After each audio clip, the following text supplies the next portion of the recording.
দাউদের চিকিৎসায় অ্যান্টিফাঙ্গাল বা ছত্রাকনাশক জাতীয় ওষুধগুলো কতদিন ব্যবহার করতে হয়? কতদিন ব্যবহার করতে হবে এইটা আসলে ডিপেন্ড করে আপনার চিকিৎসক, একজন বিশেষজ্ঞ চিকিৎসক কতদিন আপনাকে প্রেসক্রাইব করে দিল এটা। ধরেন আপনার চিকিৎসক আপনাকে টানা ১ মাস কোনো অ্যান্টিফাঙ্গাল বা ছত্রাকনাশক জাতীয় ওষুধ লিখে দিলেন বা প্রেসক্রাইব করে দিলেন দাউদের চিকিৎসার ক্ষেত্রে। টানা ১৫ দিন খাওয়ার পরে বা ৭ দিন খাওয়ার পরে, সেবন করার পরে আপনার মনে হলো বা আপনি দেখতে পাচ্ছেন আপনি দাউদ থেকে টোটালি মুক্তি পেয়ে গিয়েছেন। তাহলে বাকি পরের ১৫ দিনও কি এই ওষুধটা খেতে হবে কিনা এরকম একটা কনফিউশন আমাদের চলে আসে। এর সহজ এবং সোজাসাপটা উত্তর হচ্ছে অবশ্যই বাকি ১৫ দিন ওষুধগুলো খেতে হবে। যদিও আপনার মনে হচ্ছে যে আপনি দাউদ থেকে সম্পূর্ণরূপে মুক্তি পেয়ে গিয়েছেন, তারপরেও বাকি ১৫ দিন খেতে হবে।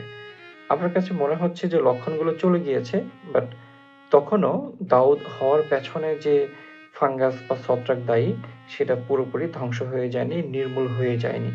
কিছুটা সুপ্ত অবস্থায় চলে গিয়েছে বা দুর্বল হয়েছে, যেটা ওই মুহূর্তে আপনার রোগের লক্ষণ তৈরি করতে অতটা সক্ষম নয়। তাহলে আপনি যখন বাকি ১৫ দিন সেটা কন্টিনিউ করবেন, তখন পরিপূর্ণভাবে সেই যে ফাঙ্গাস বা সহজ করে বলছি আপনার জন্য জীবাণুটি সম্পূর্ণরূপে ধ্বংস হয়ে যাবে, মারা যাবে।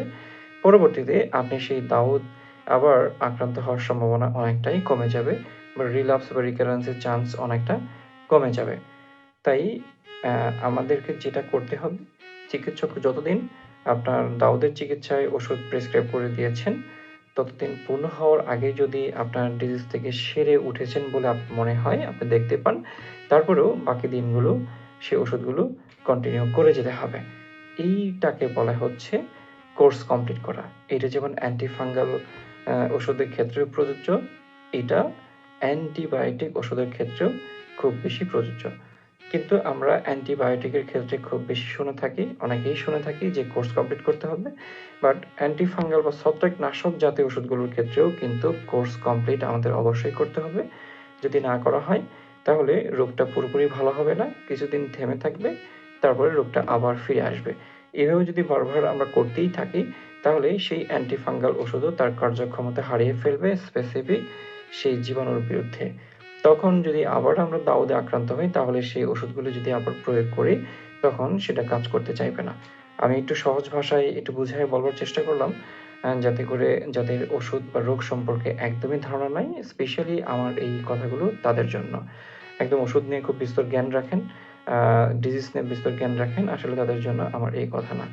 তাহলে দাউদ থেকে পরিপূর্ণভাবে মুক্তি পাওয়ার জন্য আপনাকে অবশ্যই কোর্স কমপ্লিট করতে হবে এবং ডাক্তারের বলে দেয়া ব্যবহার বিধি মেনে চলতে হবে।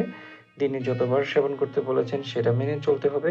পাশাপাশি তিনি আরও বেশ কিছু পরামর্শ অবশ্যই দিবেন যে ভেজা জামাকাপড় পরে থাকা যাবে না, কাদা বা ময়লাযুক্ত পরিবেশে হাঁটাচলা করা যাবে না, পুষ্টিকর খাবার খেতে হবে এবং দাউদে আক্রান্ত বা অন্যান্য আ ছত্রাকজনিত আ ডিজিজে আক্রান্ত কোনো ব্যক্তির ব্যবহার্য জিনিসপত্রগুলো ব্যবহার করা যাবে না বা নিজেরটাও শেয়ার করা যাবে না।